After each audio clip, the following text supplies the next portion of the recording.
This episode contains adult language and spoilers. So humor me, I want to start this episode about a mega-budget Hollywood movie with a little history lesson about the British stage. And here's our teacher. My name's Roger Allam. I'm an actor, and I played Royalton in the film Speed Racer. Did he ever? Royalton is Speed Racer's deliciously evil villain. Anyway, I asked Allam to describe the movie and got an education. It's very eccentric, but also it's a bit like in a way, it strikes me that it's a sort of, Americans are always completely bemused by the British tradition of the pantomime. Which is? You've never heard of the pantomime? I have, but I don't know what makes it. It's a Christmas show, often based on fairy tales like Aladdin or Babes in the Wood. But there's a kind of, when they're good, they're hugely enjoyable and completely silly because there's a sort of game with the audience. There's a great playfulness about them. And, we all know the rules. The villain will creep up on the good guy and the audience has to shout behind you. Things like that. It sounds completely childish and silly, but I love them when they're good. And there's a way in which the pantomime is a bit like a Christmas pudding, which is that everything is put into it. Loads and loads of stuff is put in and it's stirred around for months and months. And if you like that sort of thing, which I do, it's rather delicious. And in a sense, there's just a sense in which Speed Racer is like that because loads and loads of elements are put into it. It was loaded all right. A day-glow blitz of eye-popping visuals, full-on positivity, anti-corporate politics, postmodern art, and a chimp. And in 2008, audiences took a bite and decided they preferred something more vanilla.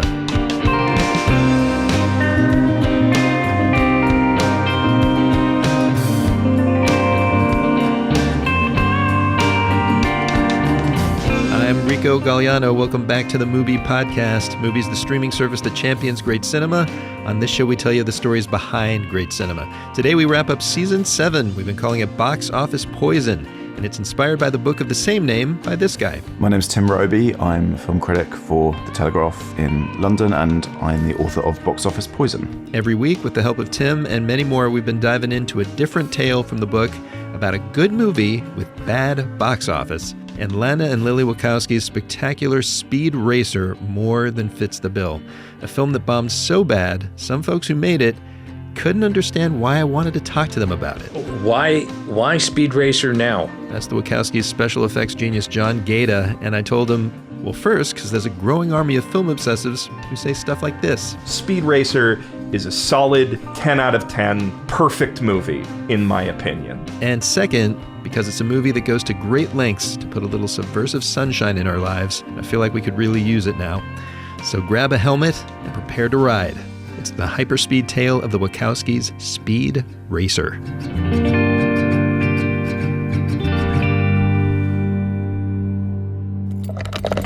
So back in the late 70s, I was a latchkey kid living in West Virginia, and I always ended my school days the same way. Came home from Evansdale Elementary, tuned in WPGH-TV from up north in Pittsburgh, and watched a Japanese cartoon, back then I didn't know those were called anime, that had the catchiest theme song ever. Here comes Speed Racer, he's a demon on wheels.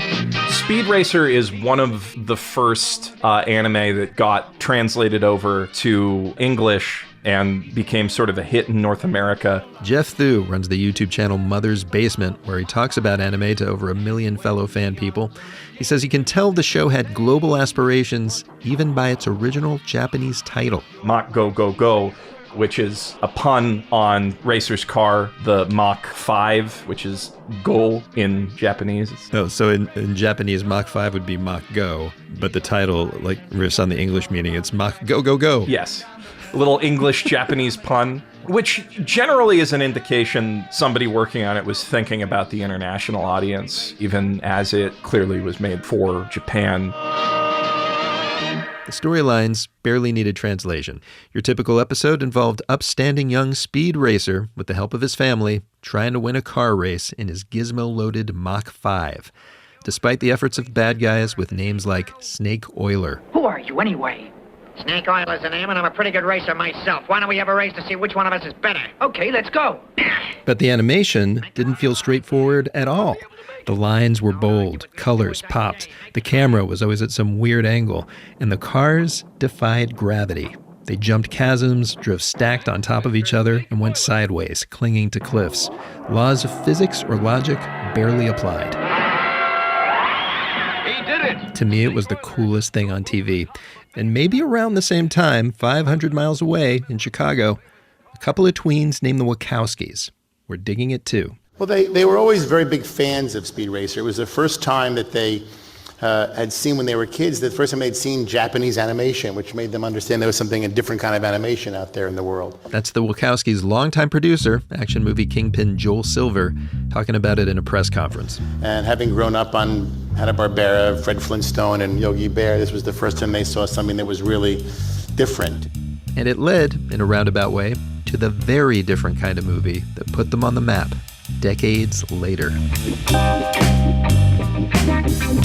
Specifically, in 1999, a year of blockbuster franchise hits. Toy Story 2, Austin Powers 2, the Star Wars prequel The Phantom Menace, and a movie by the Wachowskis that Tim Roby says seemed to come out of nowhere. The hype for Phantom Menace was enormous before anyone saw it. And The Matrix was, what the hell is The Matrix? Today, Hollywood has crowned Keanu Reeves box office gold with the runaway hit The Matrix.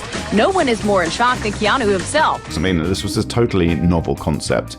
The filmmakers had only made one movie that anyone knew about, which was this sort of chamber noir called Bound. And so this film was kind of quite niche and like, you know, how are they going to command the screen with this large budget blockbuster that Warner Brothers had faith in? But they had faith for a reason. It's that they had a lot of ideas they poured into that film. Yeah, The Matrix was its own kind of Christmas pudding. A state-of-the-art sci-fi movie, a kick-ass kung fu movie, a philosophical treatise on the nature of reality and identity. To your average moviegoer, there'd never been much like it. But in its DNA was anime. Not the kid stuff.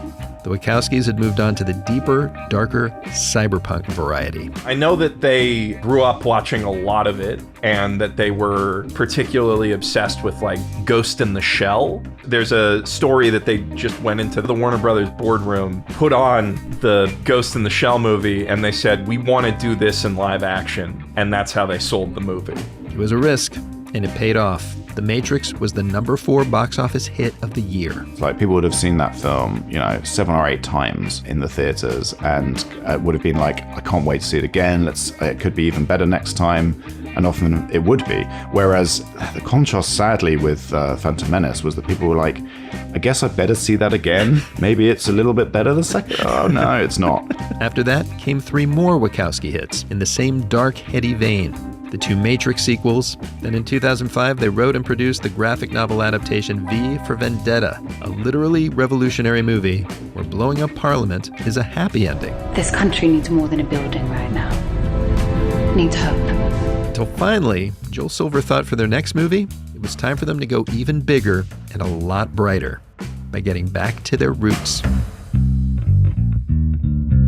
Speed Racer was really Joel Silver's idea to sort of embrace a slightly wider demographic, I think. Obviously, the Matrix had set quite a high bar for them, but it didn't embrace a family audience in the way that Speed Racer would try to.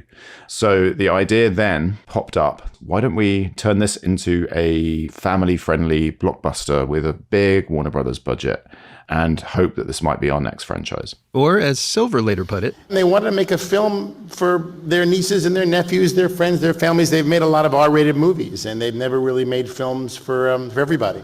and at heart, that is the kind of story the Wachowskis wrote for Speed Racer. In fact, stripped to its bare bones, the movie's plot isn't all that different from an episode of the TV show. In it, car-crazy gee-whiz hero Speed, supported by his loving, equally car-obsessed family, is an up-and-comer on the racing circuit. Local fan favorite Speed Racer's gobbling up this track. He's so awesome, an ego-stroking fat cat named Royalton wants to recruit the kid to race for his big-time corporate team. I was watching last night. I knew at once this was no mere driver I was watching. This was an artist.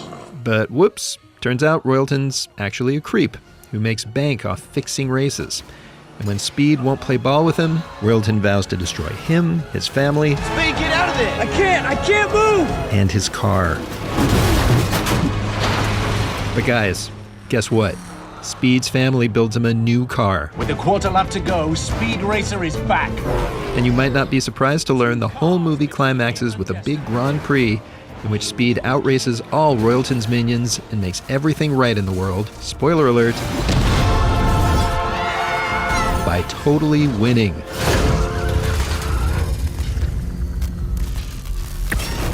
On paper, pretty simple, right?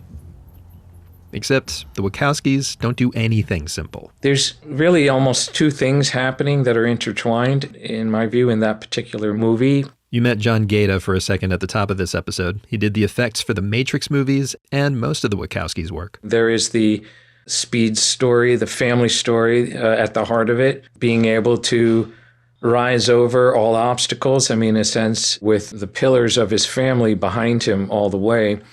And the Wachowskis are very family-oriented. All through my time working with them, they were surrounded by their own family. Their family would come and visit. It wasn't surprising that they would focus that way. But the other side really had to do with form. Yeah, since The Matrix, the Wachowskis had a rep for movies that took unprecedented form. They looked like nothing else. So with their limitless budget, way before rolling camera, they asked art and effects designers around the world to just come up with ways Speed Racer could be the coolest looking thing ever. They landed on two options. There was one school of thought looking to celebrate, I guess, the beauty of cars and car racing, let's say even in the 60s era. And so you'd make everything like a sleek and mod and mid-century? Yeah, exactly. Because the cartoon came out in the 60s, yeah. Yeah, mid-century modern. So one choice was to hit photography and realism, really do all of it in the physical world. But then the other school of thought which won out was to move past those kinds of physical limits to get closer to anime, the form of anime. Specifically, the kind of anime that TV Speed Racer pioneered, a caffeinated day-glow universe of cool sensations where laws of time, logic, and gravity did not apply. And our mission, our self-imposed mission, was to figure out how to bring that into some kind of photographic form. So, not easy. But lucky for them, in the oddies, other movie makers were going for something similar, trying to capture the visual essence of comic books. So this is one of a little run of movies made in the middle of that decade, which decided, right, we're going to go kind of wall to wall with our digital technology and our kind of options here. And we're going to do it using the concept of what was called the digital backlot, where you essentially shoot the whole movie inside a warehouse with green screen on every single wall. That meant the actors could be surrounded by totally computer-rendered worlds where anything was possible. Like in Robert Rodriguez's super noir Sin City, where a hulking Mickey Rourke opens a door real hard Open up, police! And seems to send 3 cops flying into space. On Speed Racer, Gaeta and crew were going to do stuff like that, but cranked up to 11 on Zoloft. We had a word that we used at the time, poptimistic, right? Optimistic, poptimistic. So essentially sort of evoked, joyful, colorful, right? Vivid. I know the Wachowskis were looking at Warhol a lot at the time. And Speed Racer was kind of the poptimistic antithesis to Sin City. The goal, in other words, was to make a giant cinematic sugar rush. And as the Wachowskis started to realize how much they could do in this digital world without rules, their simple story started getting jacked up too. They wanted to be expressive and fun and let their hair down a little. And Lana Wachowski went further than that. She said at the time, we're going to assault every single modern aesthetic, was what she intended.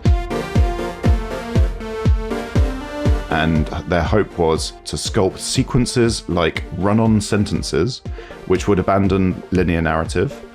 She cited James Joyce and Picasso, Cubism, and Roy Lichtenstein. as the models for what they were going to do. Try to make me understand this, or to the extent that you can. How do you jibe? We want to appeal to a broader audience. We want to go for a family audience. And I want to create run-on sentences that abandon narrative and are inspired by James Joyce. Herein lies the entire reason for the film's commercial failure. I think you've hit the nail on the head. The Wachowskis go full throttle, but crash into the box office.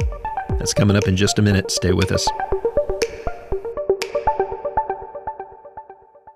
All right, everybody. MUBI is the global film company that champions great cinema, bringing it to you wherever you are in as many ways as we possibly can. We stream movies, we produce them, we release them in theaters. These are movies from any country, from legendary auteurs or brilliant first-timers. We've always got something new for you to discover. And while we're talking about visionary eye-popping movies, here is something to discover after you listen to this episode. The new 4K restoration of Tarsem Singh's movie, The Fall. This is a fantasy adventure from 2006 that is the definition of a passion project. This thing was shot in 28 locations over 4 years, nearly bankrupted the director. The cinematography and the costumes are insane. And it was produced by Spike Jonze and David Fincher, if you want to talk about an unlikely pair. But it's an unlikely movie. It's kind of a miracle that this thing was ever made. Subscribe to MUBI and MUBI.com, and you can stream The Fall in all its glory to your heart's delight. Also, if you want to take a break from watching movies, here's one more recommendation. Read about movies in Notebook. That is MUBI's lavishly produced biannual magazine. It's about cinema and cinema culture. Every issue is on a theme, and the latest is about expressions of youth in movies, including a pretty wonderful piece featuring the reactions and drawings of children after watching a film fest curated by their folks. I wonder if any of those pictures are of race cars. You can find Notebook at fine magazine stands or subscribe and get an exclusive gift with each issue. You can subscribe at MUBI.com/magazine. As usual, you can find all the links I just mentioned in the show notes of this episode. Speaking of which, let's go back and wrap up this episode and this season. So it's summer 2007, and production on Speed Racer is underway at the cavernous Babelsberg Studios in Potsdam, Germany. Actor Roger Allam is filming his scenes as the evil Royalton, surrounded by green screens and technology he does not understand. They kind of explained it, but, I didn't know what they were talking about when they were saying they were going to shoot it digitally, and so there wouldn't be the same depth of field as with film. It would look more like a cartoon. That didn't really mean anything to me. But grasping the newfangled tech was hardly necessary, because what the Wachowskis demanded of him, performance-wise, was downright old-fashioned. What they wanted was it done sort of very fast in an old Hollywood style. They steered me towards an actor called Edward Arnold in Meet John Doe, and that was the kind of style they wanted. And so I thought, well, I better just start learning this because he doesn't stop talking very much. Describe Ed Arnold. What was, for those who haven't heard him, like what's his style? He's very simple and direct and got that very kind of rat-a-tat 30s, 40s Hollywood delivery. With the newspapers and the radio stations that these gentlemen control, we can kill the John Doe movement deader than a doornail. We'll do it too the moment you step out of line. And also, he's the bad guy, and he doesn't shy away from that, shall I say. Which makes sense, because the Wachowskis didn't want Allam to shy away from anything either. There was one point where I did something way over the top, right near the end, when he's just completely failed. Royalton? Yes, Royalton, and goes down on his knees, and I screamed and shouted as if I was in one of the largest theatres in the world. And they were both behind these great big TV screens watching the relay. And there was a sort of silence. And then I heard one of them sort of giggle a bit. And I said, anything? And I heard this voice say, bigger? And bigger might as well have been the motto of the finished film. Or maybe the word more. As the Wachowskis smashed together all this stuff, old school Hollywood, new school wizardry, the ridiculous and the sophisticated, into a postmodern pantomime. I think the film announces this really cleverly in the very first scene, where you get the young Speed in the classroom, this kid, He's almost on a sugar rush. His leg is jiggling up and down, and he's doing a flicker drawing in his school book. Yeah, it's a little flicker animation of a race car. And then he flicks it, and the car sort of accelerates, and then the whole film just kind of goes off to the races. And you enter this dazzling world of his imagination, where he's imagining himself on a racetrack. The background turns into streaks of blazing color, while cars stream past, looking like Speed's own doodles. It's his drawings that we're seeing, but it's all done, of course, digitally, and it's kind of dazzling. It's interesting because it's like the Wachowskis saying, this movie may have cost $1 bazillion. This may be using all the latest high-tech stuff, but really what we're trying to do is capture what's in the mind of a kid doodling pictures of cars in the corner of his notebook in school. Totally. And for me, that's almost the peak of the whole film, is that sequence. But right away, the Wachowskis deliver on their promise to fracture narrative. Turns out the whole sequence is a flashback in the mind of grown-up Speed as he fishtails around a space-age racetrack. Major characters get introduced in flashbacks within the flashbacks. Sometimes the past and present get shown happening in the same space simultaneously. I counted, in the first 15 minutes, we flash back and forth 13 times. Great move, Speed! Meanwhile, a cross-cutting chorus of race announcers tell us a complicated backstory involving corporate intrigue. The indictment brought down the perennial racing powerhouse, Uniron. Unibot was linked to the notorious kicks of Blackjack Benelli. Still in prison today, Benelli was rumored to be behind the Casa Cristo tragedy. And then there's Roger Allam talking about like gaming the stock market and intellectual property infringement. There's a whole bit about that. And like, what is this going to mean to like 8-year-olds? I can't answer that, but I can tell you what it all meant to a 5-year-old, because the other day, I showed the first 15 minutes of this movie to mine. So what do you think so far? Good. Do you even understand what's going on? I don't. Do you know who all these people are? No. Do you want to keep watching? Sort of. Sort of. That could have been the motto of the folks at Warner Brothers who had to market this movie, which John Gaeta says was indeed supposed to appeal to everyone. I think that their, objective was to make it as entertaining for the parents as it was for the kids. But seemed to only sort of appeal to anyone. They've got to market this movie wide to get that family demographic, but also to keep the existing fan base happy, and that becomes a very difficult juggling act. Warner Brothers spent $80 million or so on the marketing, which was the most they'd ever spent. Everyone was selling Speed Racer toys and shoes and backpacks and all that kind of stuff. But then the audiences just seemed to think this is for little kids. Which wasn't great, because when little kids went to test screenings, they couldn't sit through it. It was 135 minutes. That's pretty long for a movie that you're trying to market to, the Shrek brigade, if you like. It was one of those flops that people saw coming. They just sensed, there's going to be blood in the water here. Well, not all people. Well, I was really excited, but I was a convert. Kim Barrett is the Wachowskis' legendary costume designer since The Matrix.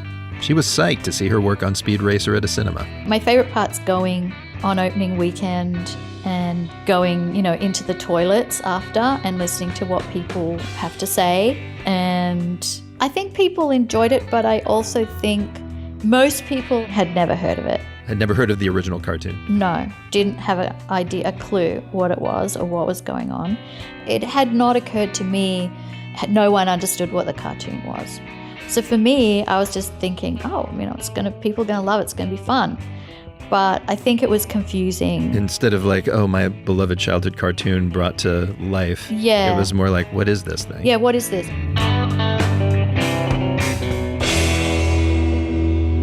Speed Racer cost $120 million and earned $90 million.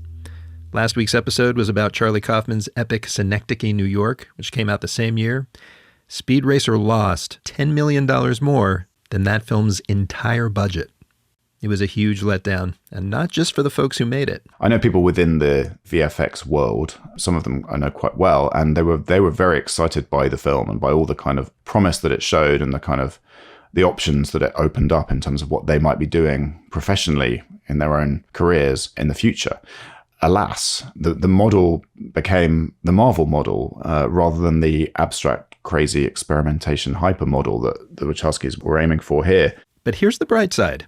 Just like the drivers in Speed Racer, who get cocooned in a protective layer of pink fizzy foam before their cars totally wreck, this movie had a soft landing. As soon as the movie became available on like DVD, I know that it sold pretty well, and a lot of people started to become quite obsessed with it. It's a kind of film that was born to generate Reddit threads talking about how underrated it was and how did people miss this?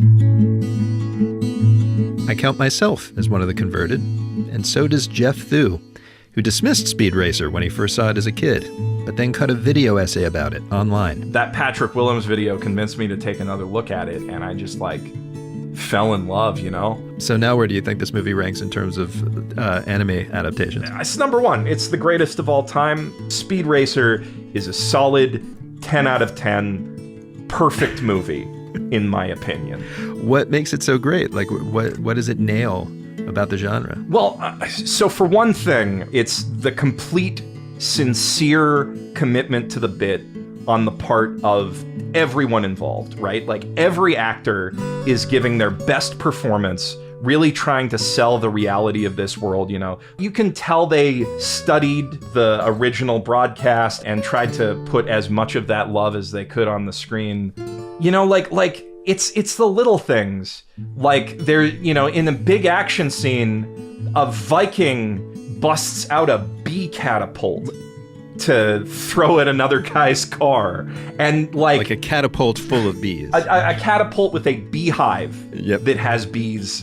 And then, you know, like, they sell the reaction to the bee attack with like 100% sincerity. It's like, this is a deadly weapon that this guy is trying to destroy this man's entire career and possibly life with, but it's a catapult full of bees, you know? And it's just that willingness to go to all the ridiculous places that the anime goes to and just believe it. And to me, most importantly, you can tell the filmmakers believe in all these characters' ridiculous, heartbreaking poptimism. Sometimes when I'm having a bad day, I go watch the clip of Speed Racer's glorious final race on YouTube. I'm not alone. It has over 1 million views. Typical comments? This scene always makes me cry happy tears. How to bawl your eyes out, Exhibit A. And there's one that reads, this movie was made for 2028. So, one more question. What was your first clue that this movie was having a second life? Well, my sons have been telling me that it's become a cult hit, but it's not made a huge impact on me. I don't get followed down the street by crazed Speed Racer fans, I'm happy to say. But, you know, the real impact, the impact that made me realize that it was a real thing was being asked to do this interview. Really? You know, I thought, gosh, oh, isn't that nice? And isn't that nice about films, that they can be rediscovered and actually people can think, actually, there's lots of stuff about this that I love, which is a thing, of course, that never happens with the theatre, because in the theatre it's just gone. Here at the end of the season about flops, I will leave you with that, listeners, especially if you've ever made a movie. No matter how it fared when you released it, now it's out there. It always has a chance. And it is never a total failure.